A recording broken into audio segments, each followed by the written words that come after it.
Good morning. President Park Geun-hye calls on business leaders for more investment and dramatic measures to push the economy forward. The relationship between South and North Korea plays a major factor in security in Northeast Asia. A look into the diplomatic dynamics of the region. With the turn of the year, more people are looking to receive medical checkups to start fresh on the right foot. What's available?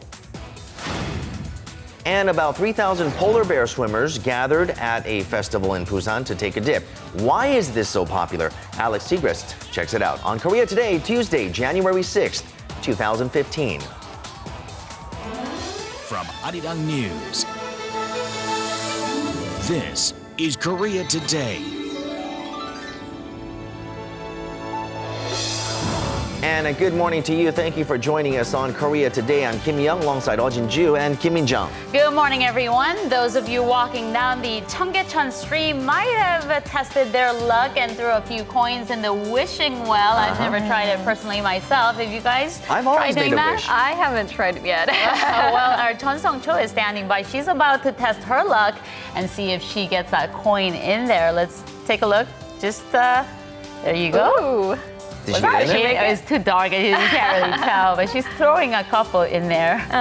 She's just wasting money. The coins that have been collected at that Palseokdam have always been used for a good cause, being donated for people in need. And this year, some 80 million won, or $72,000, will be donated to Seoul Scholarship Foundation, and 94,000 coins of foreign currency will be donated to UNICEF as well. All right, so Seoul citizens as well as the visitors alike, if you are headed down there and you do make that wish, I mean, don't call it a waste of money, even if your wish doesn't come true. The fact is that you're doing something good. Exactly. I didn't know that it goes to a charity organization. I think I'm definitely going to take part next time. Are you going to throw dollar bills in there now? No, just pay 101. All right, let's check the stories making headlines this morning. President Park Geun-hye has called on Korea's business leaders to help the country make a leap forward, saying now is the time to advance its economy for the next 30 years. In a New Year's address organized by the Korea Chamber of Commerce, attended by some 1,500 corporate executives and politicians on Monday, President Park said companies must expand investment and take drastic measures to propel the economy.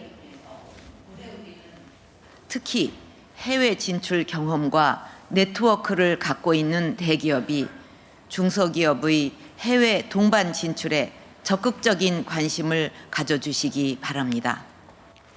Park Yong-man, president of the Korea Chamber of Commerce and the head of Busan Corporation, said he projects the Korean economy to do better than last year on the back of a rosier global economy. He added the country has to overcome its low birth rate and the graying population to find the next growth engine. In the midst of growing concern, a cow with suspected symptoms of foot and mouth disease has been discovered in Anseong, Gyeonggi-do province. The Ministry of Agriculture, Food and Rural Affairs said on Monday that a cow on a farm with 47 cows has been displaying abnormal symptoms. Testing is currently underway and results are expected to come out later on Tuesday. Quarantine officials are on alert as what was limited to pigs so far this year is now seemingly spreading to cows. More than 30 cases have been confirmed around the country since the first in Chungcheongbuk-do province last month.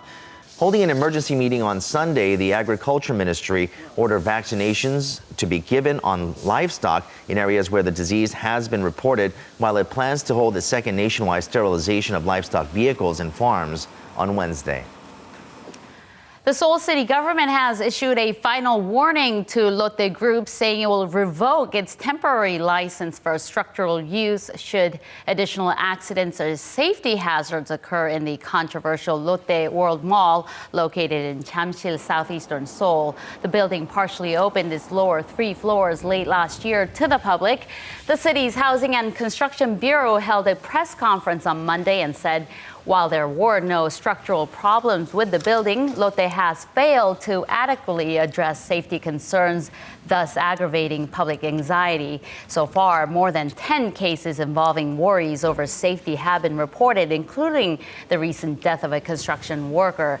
The city said the building that would be the tallest in the country once completed in 2016 could be shut down forcibly if Lotte Group fails to meet Seoul's demands of providing a better safety management system.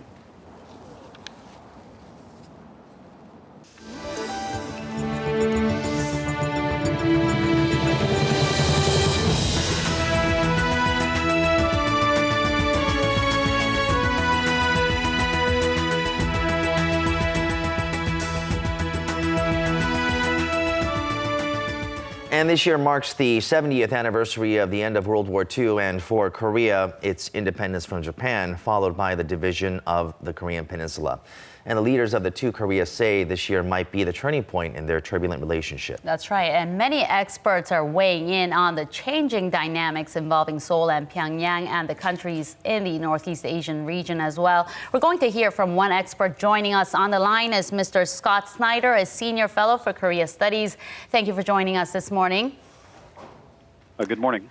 Well, this past weekend, the U.S. imposed new sanctions on North Korea on some 10 specific people and 3 organizations over the alleged cyber attack on Sony Pictures. And this has angered Pyongyang.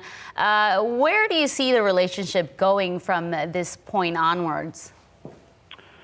Well, I do think that the sanctions that the U.S. has imposed does suggest that the U.S.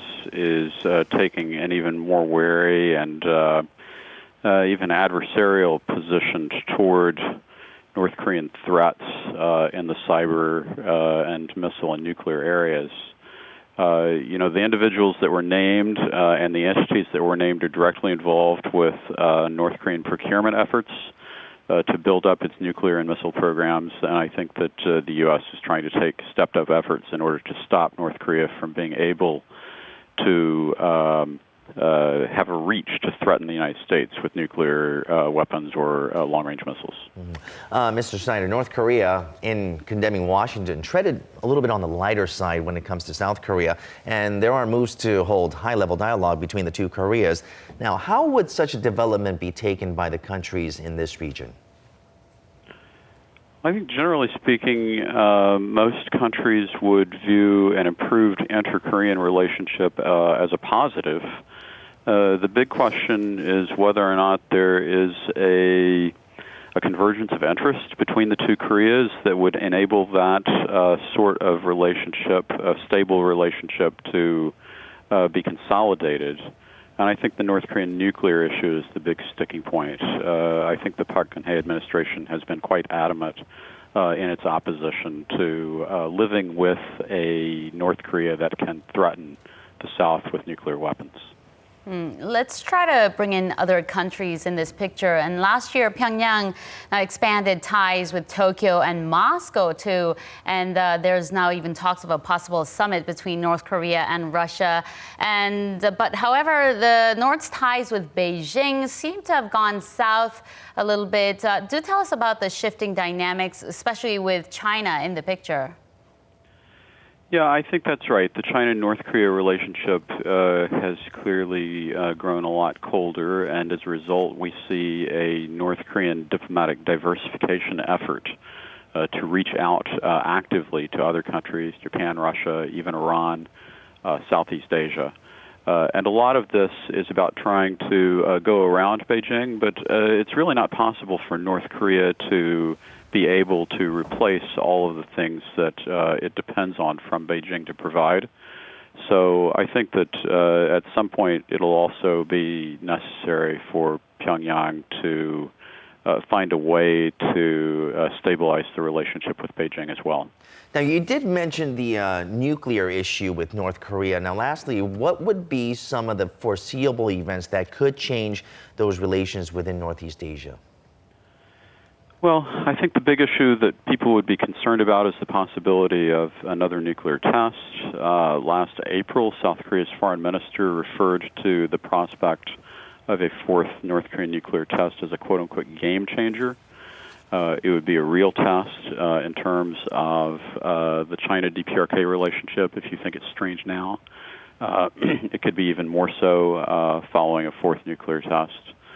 And so I think that is probably the downside risk that people are most concerned about. All right, so 2015 will be another eventful year, and that may be an understatement. Well, thank you, Mr. Snider, for your time this morning. Sure, glad to talk to you. That was Mr. Scott Snider, a senior fellow for Korea Studies, sharing his thoughts on the inter-Korean relations in the year 2015. All right, now we'll take things over to Jinju. Jinju? Thank you, guys. So we took a look at the diplomatic dynamics between North Korea and its neighboring countries, and we'll now take a closer look at inter-Korean relations in particular. And joining us now is Dr. Kim Chol, Senior Research Fellow at Korea Institute for Defense Analyses. Thank you for joining us this morning. Good morning. So South Korea proposed talks with the North last week, and North Korean leader Kim Jong-un in his New Year's address said he is open to talks with President Park Geun-hye even. So how serious is Pyongyang with these remarks, and what could be some of the variables that could affect prospects of inter-Korean talks? Kim Jong-un's remarks on inter-Korean dialogue do represent something of a turnaround. That's my understanding. And what Kim Jong-un said suggests that Pyongyang is now looking to talk directly to Seoul for the purpose of kind of using this dialogue as an escaping window from the international isolation. On top of that, his message is part of a more conciliatory gesture, which means that what is clear is that the resumption of the whatever level of talks is very likely to happen. So overall, Kim Jong-un's remarks is very significant in terms of its timing and particularly, his showing up a strategy regarding his grip on power. So overall, Kim Jong-un's remarks is quite different from the previous pretending gestures. At this moment, the resumption of the official level talks, stalled talks in previous talks, will likely to happen. But the rough hurdles remains in order for the high-level summit talks, particularly President Park Geun-hye's and Kim Jong-un's, talks is very hard job. But the North Korea put the preconditions regarding the joint military exercise between Seoul and Washington. That's a very critical point to address. So that U.S. South Korea joint military drills could be the biggest variable in leading up to the talks. So the ball is in North Korea's court on deciding whether it will come to the negotiating table. So if these talks do happen, in what kind of a framework will it take place? That framework, North Korea is likely to demand to Seoul, why don't we start the mounting Kumgang tourism program, or demand lifting of the May 24th sanctions right after the Cheonan incident. Seoul imposed that specific sanctions regarding the civilian exchanges and North and South Korean dialogues. So, but the Korea's perspective, Seoul's perspective, primary perspective focused on family reunion.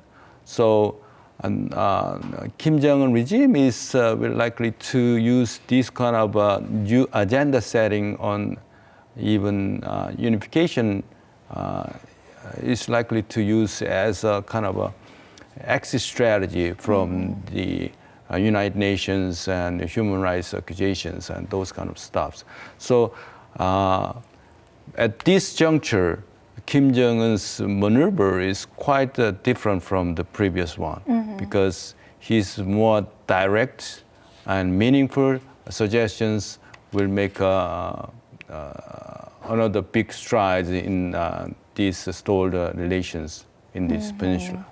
And the South Korean government has made it clear that it will push ahead with talks with the North, despite Washington's new sanctions against the North over the Sony hacking incident. And it has allowed aid in the form of raw produce to the North for the first time in the Park administration. So in line with these moves, what kind of efforts do you think Seoul needs to push ahead with to improve inter-Korean ties in the future? One word. Rather than principled activities, I'm asking kind of flexible. to make the most of this very, rare opportunity. So it needs to be more flexible in dealing with particularly Kim Jong-un's kind of a saving face strategy. He's likely to use this inter-Korean dialogue as an internal solidarity initiative.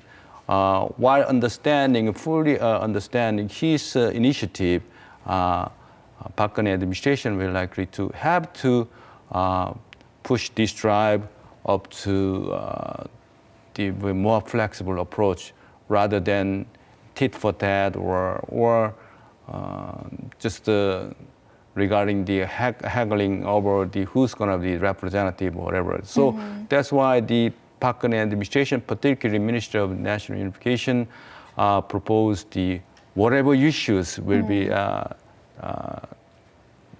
talked, will be the agenda for this specific junction.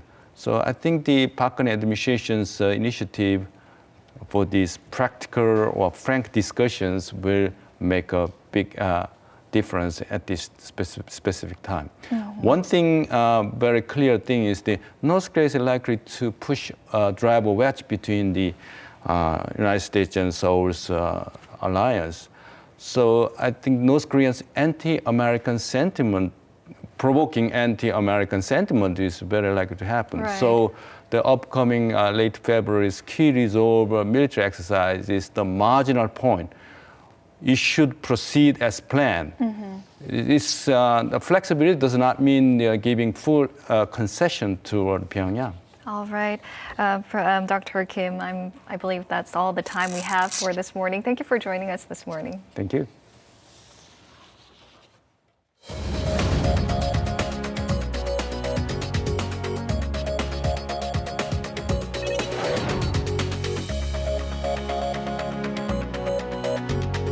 Good morning. It's time to run through the front pages of your newspapers. Now, a variety of stories on the local papers this morning. There's an alarming story about the country's soaring household debt on Gyeongyang Shinmun. So we'll first take a look at this headline at the top. And it reads, now is the time to go on a debt diet. If you look at this graph here, the article highlights the mounting amounts of household debt and how it is ever more important now to cut back. If we take a look at these sub-headlines right here, there are warnings being given to the government as well as households to all rapidly work on reducing debt quantities as asset growth has become limited. Thus, the paper emphasizes that if households have earnings and substantial income, it is most important to settle financial liabilities first. Now, over on Joseonilbo, there's another headline. This one is pretty much on all the papers this morning. The title says, problematic presidential documents jointly fabricated by Jo Eun-chun and Park Kwan-chun. So around the middle of last month, I mentioned the widening scandal involving a leaked presidential document dubbed the Cheongyune document a few times here on the show as well. If you take a look closer at the article, it says, yesterday, prosecutors announced the document claiming that a former aide to the president in her lawmaker years tried to exert undue influence on state affairs was fabricated by a senior police officer and a former presidential secretary. Now, announcing the interim outcome of their probe, investigators at the Seoul District Prosecutor's Office said that they have concluded that Superintendent Park Kwan-chun authored and leaked the document. Then it was handed over to the president's younger brother, Ji-man, who is also the chairman of EG Group, an electronic materials producer under the orders of former presidential secretary Jo Eun-chun. Now, following up from yesterday's story on 동아일보, this one here towards the bottom regarding Beijing-Pyongyang ties. The headline says, Beijing lodges protest after North Korean army deserter murder case. Yesterday, the Daily reported on the North Korean army deserter who killed 4 Chinese citizens in an apparent robbery in the Chinese border city of Haelong late last month. Well, yesterday, China said it has lodged a protest with North Korea after the incident took place, and China's public security authorities are dealing with the issue since. The paper says the assailant's body was repatriated to the north after he was caught and shot. Finally, we'll take a look at some news on the economy at the top here on the Mail Business newspaper. Title says financial sector's New Year's ceremony, President's surprise move. So President Park Geun-hye called on local businesses to expand investment and make inroads into foreign markets to help boost growth for the Korean economy. She made the appeal at a New Year's meeting yesterday hosted by the Korea Chamber of Commerce and Industry, as you did hear in the headlines earlier. Now, in an unprecedented move, she struck up conversations with some 10 corporate leaders unannounced following her opening speech. That was a look at our local headlines on this Tuesday. Now following are the stock numbers from Monday.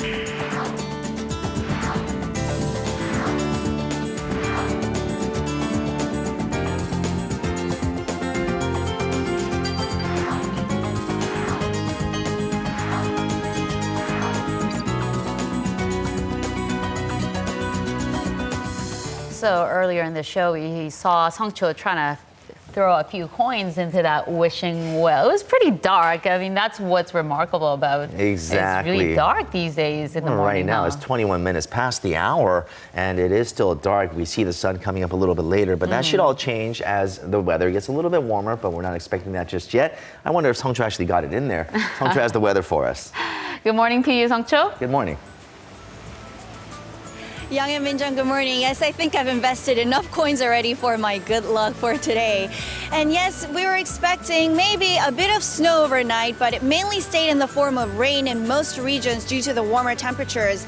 Now the wet conditions have subsided, but the roads still may be wet, so you should definitely watch out for slippery ones out there when you're driving this morning. And yes, temperatures are on the warm side right now at 0 degrees Celsius here in Seoul because of those clouds that are still left behind from the storm system.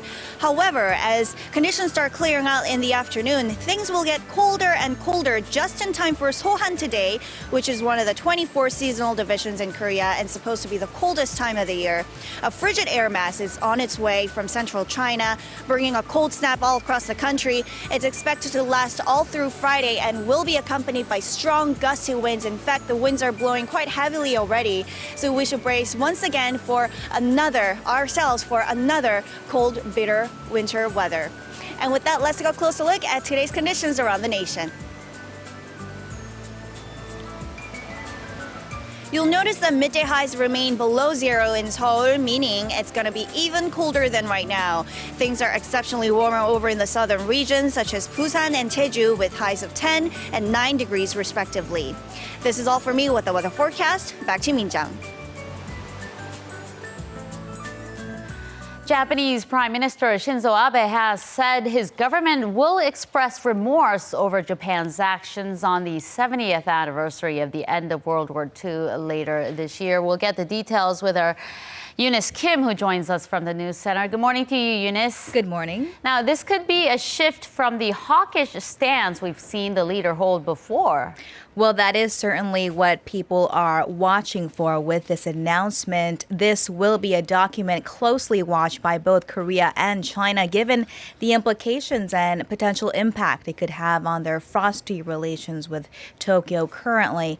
Min-jung, in his first news conference of the year on Monday, Prime Minister Shinzo Abe said his administration will issue a new statement to, quote, show to the world, including our remorse over the last war, our path as a democratic nation of peace, and how we will contribute even more in future to Asia and to the world. He said his cabinet would continue to reflect the stances of past governments concerning historical wrongdoings, including the Murayama statement, which was, of course, released by then Prime Minister Tomiichi Murayama on the 50th anniversary of the war's end. In it, he said Japan had caused tremendous damage and suffering to Asia through its colonial rule and aggression, and expressed a heartfelt apology. Now, the Abe statement is expected on August 15th later this year, which is, of course, the 70th anniversary of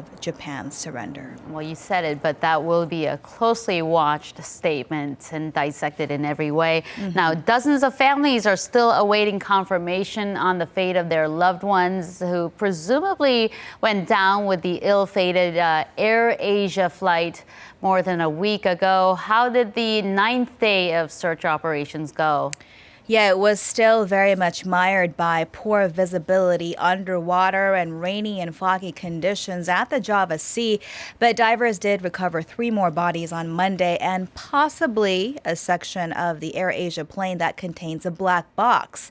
One commander of an Indonesian Navy ship told a news conference on Monday they had found what has a, quote, high probability of being the tail of the plane that should contain the flight data and voice recorders. However, Indonesia's chief of search and rescue, Bambang Solistio, expressed caution, saying that they are still working on confirming that.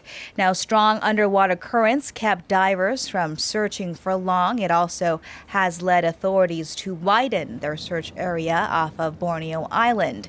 A team of more than 40 vessels in the skies and on the seas have been scouring the area, and Air Asia CEO Tony Fernandez urged everyone to remain strong as he tweeted that, quote, facts will come out and time will show what Air Asia is all about. This, of course, as a lot of criticism has also come out on the airliner.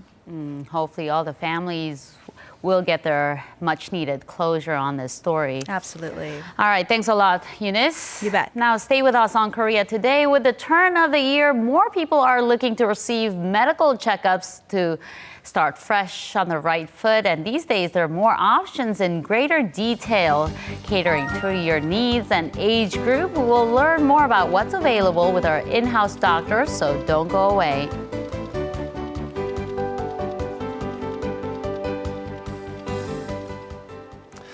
Some 6 decades ago, an artist by the name of Kim Bonggi actually established himself as one of the forefathers of Korean contemporary art. Our Lee Myun-hee joins us this morning to talk more about this artist. Good morning. Good morning. So he's actually just a couple of years shy of being a centenarian, which is more than what most people can accomplish.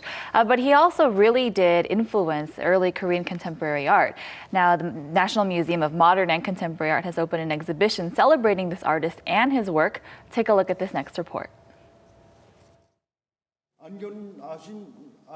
At almost 100 years old, painter Kim Bonggi is one of the oldest painters in Korea. Yet he still burns with passion for his work.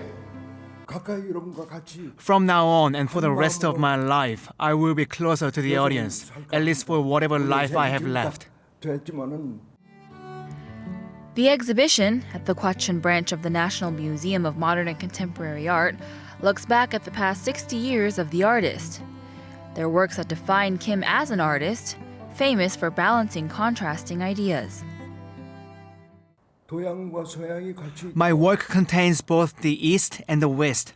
It's shapeless, but defined. 100 of Kim's works take the audience through decades of his life as an artist and also as a major force of movement in Korean contemporary art. You know, it seems that many artists actually studied abroad at that time when he was studying, right? And tell us about his relationship with the global art community. Right, so in the early 60s, he actually went he served as a Korean commissioner at the Sao Paulo Biennale, and that's where he really did establish his ties with the global community, and he spent quite a few decades after that abroad, and that's where he picked up his Western influence, and so he's really known for being able to combine this Eastern and Western influences with his work, but at the same time, while he was abroad, he also did send his work back to Korea, and that was how he was able to maintain his influence here. Okay, to have influence is what every artist dreams of, but at the same time, to be recognized for having that influence, that's a different story. Right. Now, how did he establish himself as that influential artist? So artist Kim really takes to this technique where he does this layering and lines, and at that time, that was considered a very minimalism approach, and it was very new, and so I think that really took people off guard, and so people were really inspired by him, and then, from then on, the Korean contemporary art really did develop. So doing something out of the ordinary. Exactly. All right, well, thank you very much for that. Always a pleasure.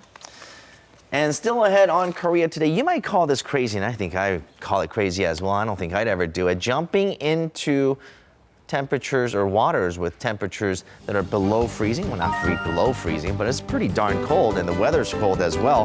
Bone-chilling temperatures make most people want to huddle around a cozy fire, but for some, it brings out the opposite. About 3,000 polar bear swimmers gathered at a festival in Busan to take a dip. So why is this so popular? I don't know.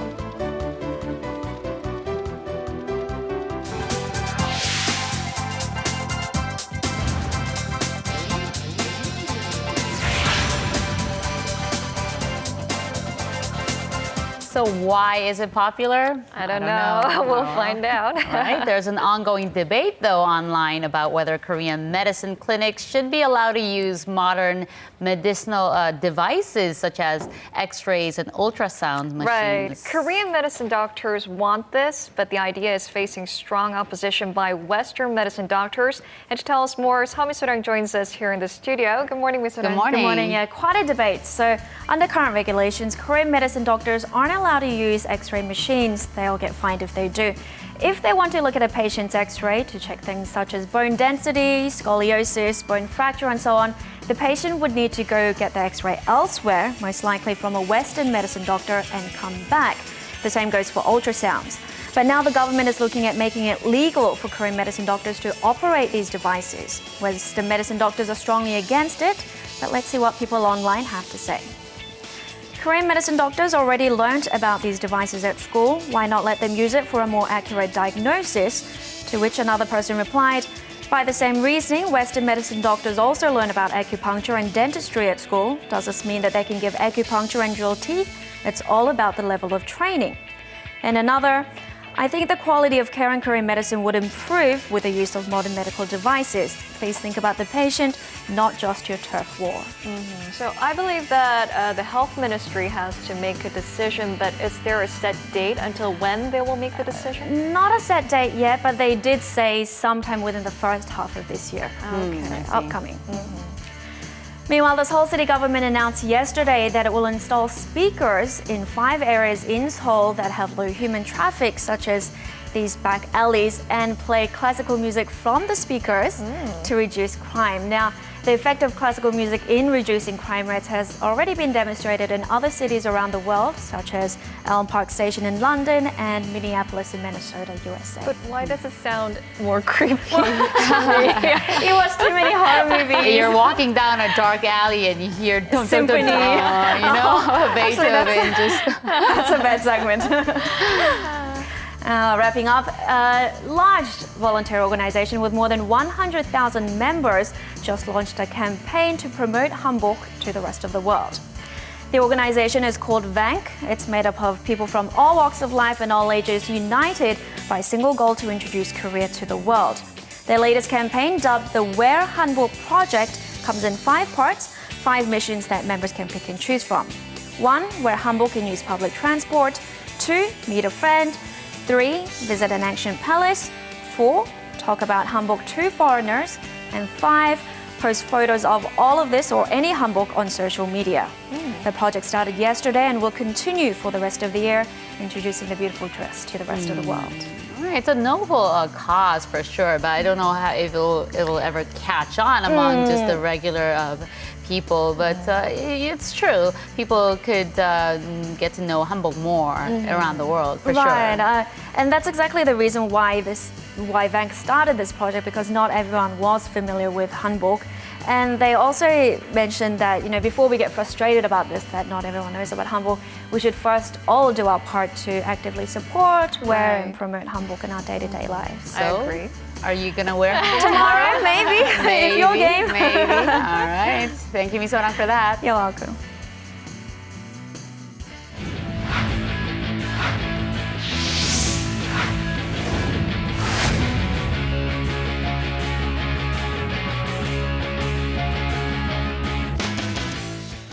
Any good Tuesday morning to you all as we kick things off with Korea's women's national football team, as head coach Yoon Duk-yeol held a press conference on Monday regarding the team's chances at the 2015 Women's World Cup in June.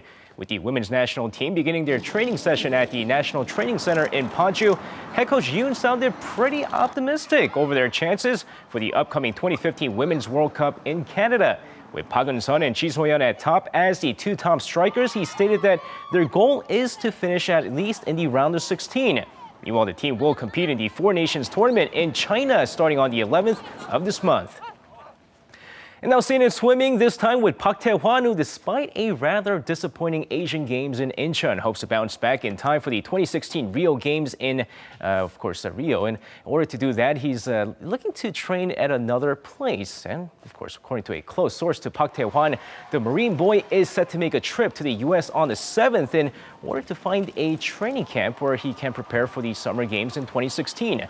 They added that with the lack of world-class swimmers in Australia now, he wants to compete with the best, and that country being the U.S. with names like Ryan Lochte, who's currently dominating the swimming world.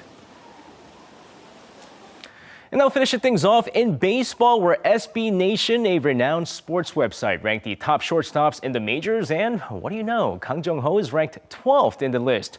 Now, despite the lack of progress in contract talks between Kang Jung-ho and the Pittsburgh Pirates, SB Nation listed Kang Jung-ho ahead of Elvis Andrus for 12th in the shortstop ranking. They stated that while he won't have the power numbers he did in Korea, he has the potential to become a franchise player for the Pirates. Meanwhile, the deadline for the contract negotiation is set for January 20th. And that's going to wrap it up for me. This has been SJ. Have a great rest of the day and see you guys again for your sports needs.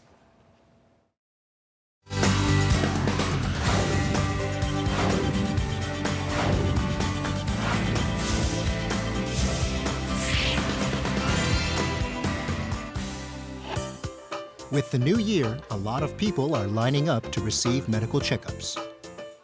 My New Year's resolution for the year is to give birth to a healthy baby. So I thought it was important to first receive a medical checkup. I'm here to receive a medical examination because I thought it would be good to have a healthy year ahead. People should receive essential physical examinations once or twice a year. Usually, cholesterol level tests, chest x-rays, endoscopies, and other cancer tests according to the person's age group are carried out. Recently, more specialized medical checkup centers that add on other elements to regular physicals are receiving more attention. It's not only in Western medicine, but also in Korean medicine that they offer health examinations.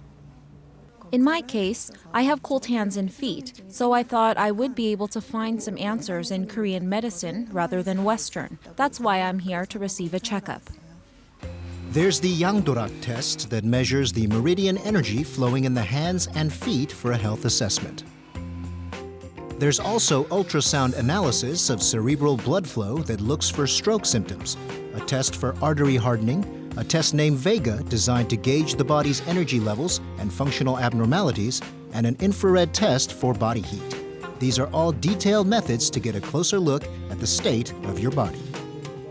Even if there isn't some organic disorder in the body, you can get an overall assessment of your bodily functions through Korean medical tests. To get an overview of how your body is can be a more thorough method of testing. With growing interest in how to maintain good health and keep the body young, anti-aging tests have also been introduced. Anti-aging tests look at whether the body is in good balance and if things are functioning properly. So they look at whether things are okay before there are disorders.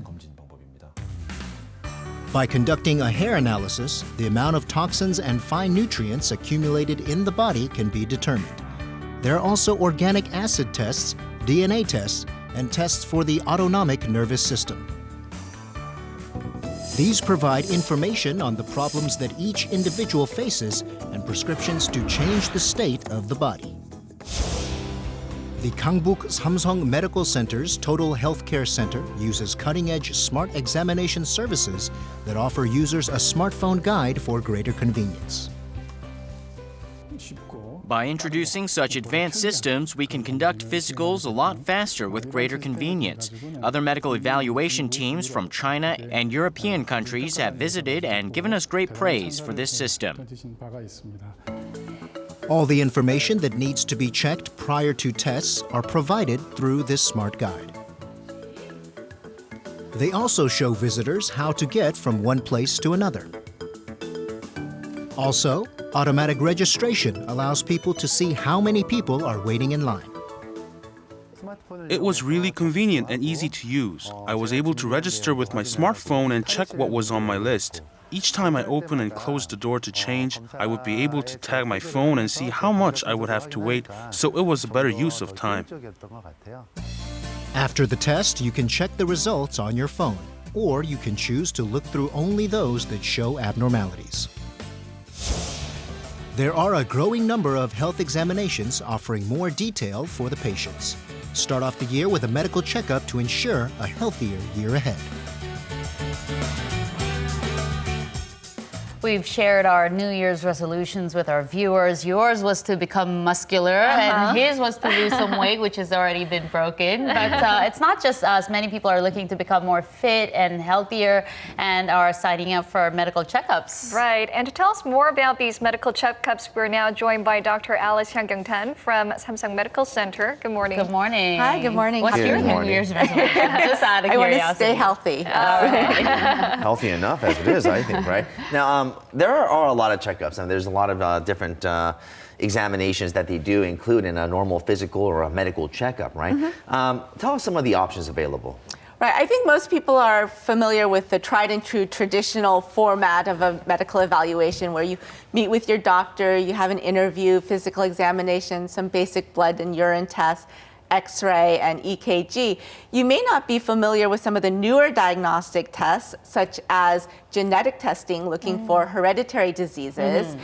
There's something called coronary CT scan, which looks at heart health, and also capsule endoscopy, which is a very small camera embedded in a pill that you swallow. And it looks at the inside of your gut and sometimes can substitute traditional or conventional endoscopy. That's sci-fi stuff. That's stuff out of the movie. What happens when it exits? Then it exits.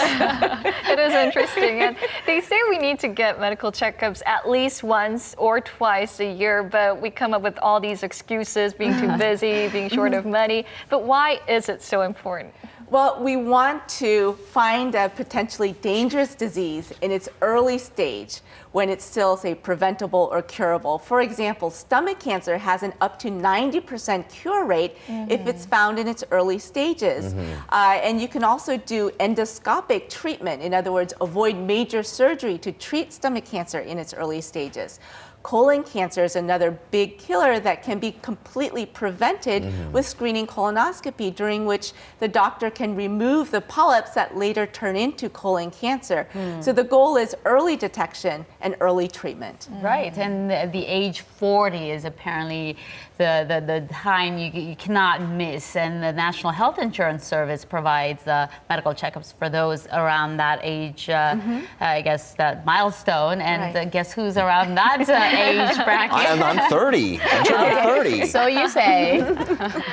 Right, and you had a chance to get your physical, right? Yeah, I actually did. I did visit one of the hospitals there that's affiliate of Samsung, right? Right. And they're actually a hospital that's really just dedicated just to these physical and medical checkups, and the system was just fabulous. So we'll take a look at that, but viewer discretion is advised.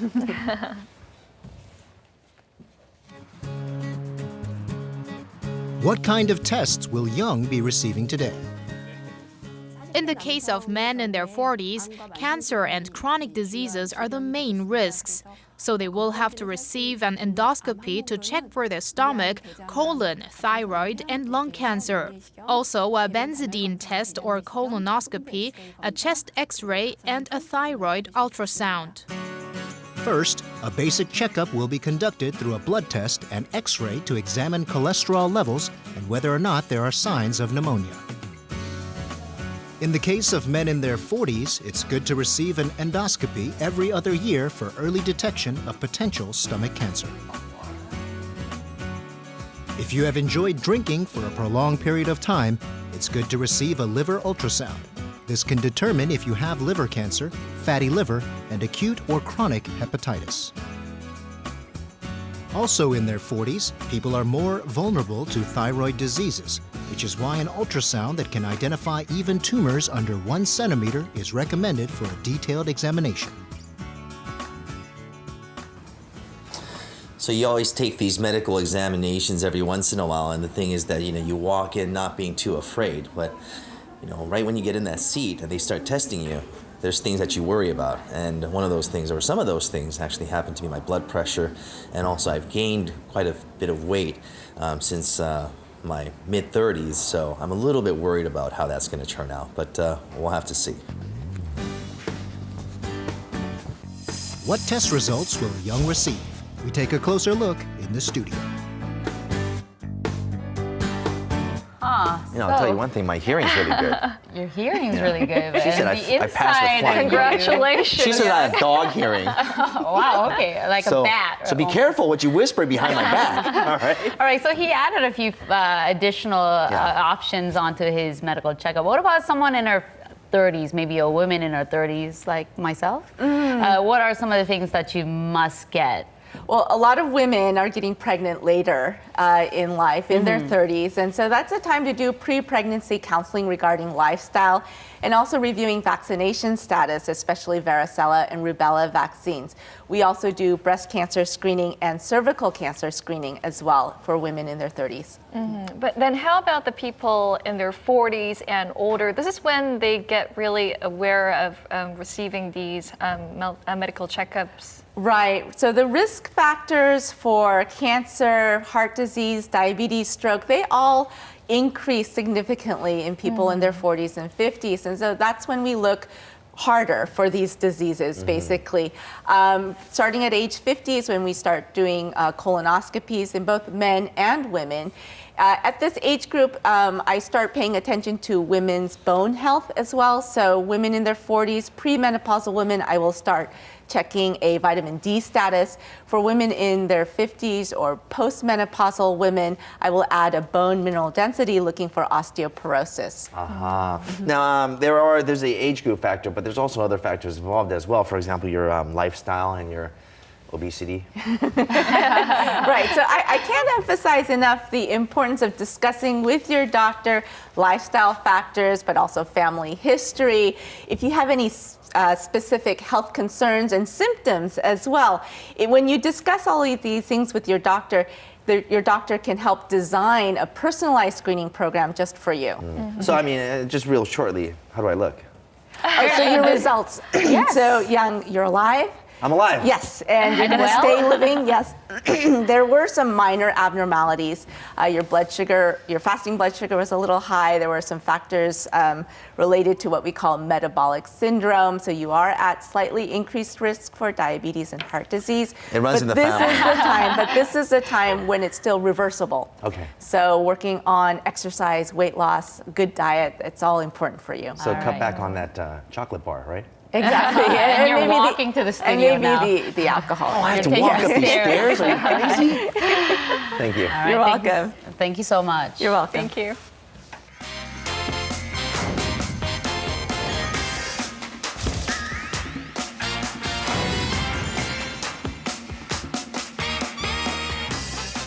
So in the central and the northern parts of the region of the peninsula, South Korea actually, we're seeing a lot of sub-zero temperatures now. What you're about to see, I wouldn't recommend it. So the question is, why do you do it? Alex Sigrist. I don't know. Alex Sigrist joins us. Maybe he has the answers. Why do you do it? Why did you do it? What's the matter with you? I don't back down from a challenge, and this was no different. This was incredible. On Sunday, we went down to Busan for the Polar Bear Swim Festival, and wow, that's all I gotta say. It started in 1988 with the commemoration of the Olympics that came to Seoul. Only about 100 people then. About 3,000 people do it annually now. So it's this really popular event, and I would say more, but you just gotta see the video. It's insane. All right.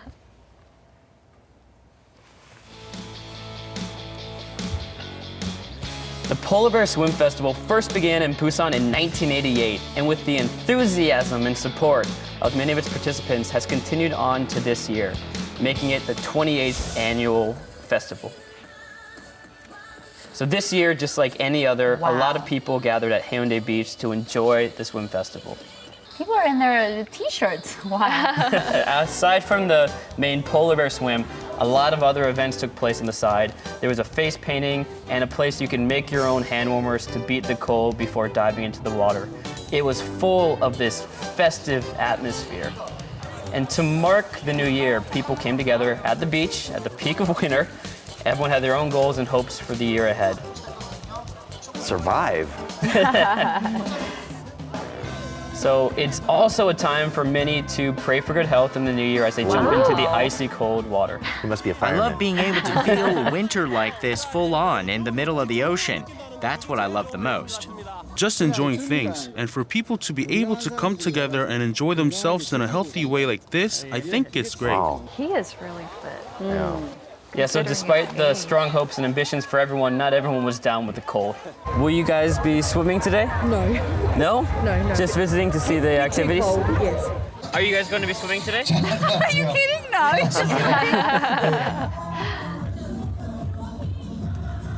So everyone gets ready, you warm up with this funny dance, everyone's mingling, having fun. It's men, it's women, it's adults, it's children. And this dance isn't just like an exercise, it is part of the experience. It was a lot of fun to get involved with it. Kind of semi-jumping jacks. I wasn't very good. This is absolutely crazy how many people are here to go into the water in this cold winter day. I feel out of my mind right now. I'm getting excited. Everyone's going in. When you're in Korea, you take your wish in with you, whatever it is. So I'm making my New Year's resolutions. Goodbye! Go, Alex. Remember how cool, what the temperature was like? Oh, I'll get to that, yeah. So finally with a loud shout, booyah, we are in the winter ocean. People are flocking in. It was cold, but it's a scene you cannot miss. The water was icy cold. I don't know the temperature, but wow. So everyone's excited and just ready to experience it. I also tried to embrace it, but ooh. You sure this wasn't filmed in the summer and you're just bringing it? The water is absolutely freezing, but the atmosphere is even crazier. Everyone's excited. I sometimes forget that I'm cold, but right now I'm remembering it very well. But everyone here seems to be having an amazing time. There's so many people that are still in the water after so long. Oh, that was good. Woo! It's a really fun festival. You guys try it out. 안 추우세요? 네, 안 춥습니다. 어때요? 아, 춥지만 상당히 뜻이 좀 기쁜 것 같습니다. 예, 너무 상쾌합니다. 처음에는 너무 무섭고 두려웠는데 들어가니까 너무 좋아요. 따뜻해요. 맑고 깨끗해지는 기분입니다. So the water was really cold, but right now you have a whole bunch of people lining up for something really nice, which is free food and free warm drinks. It looks like they have coffee, maybe tea, they got noodles, they have rice, they have a whole lot of warm food for all these cold people like myself. So, 감사합니다. Oh, it's so warm.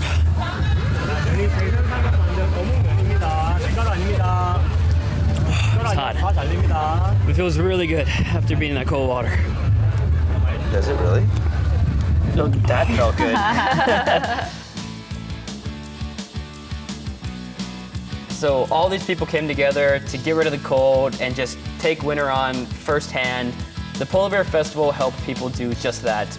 You got this day full of hopes and plans for the new year, and whatever you're worried about, whatever doubt you had before going in, you just threw it to the side and went head first.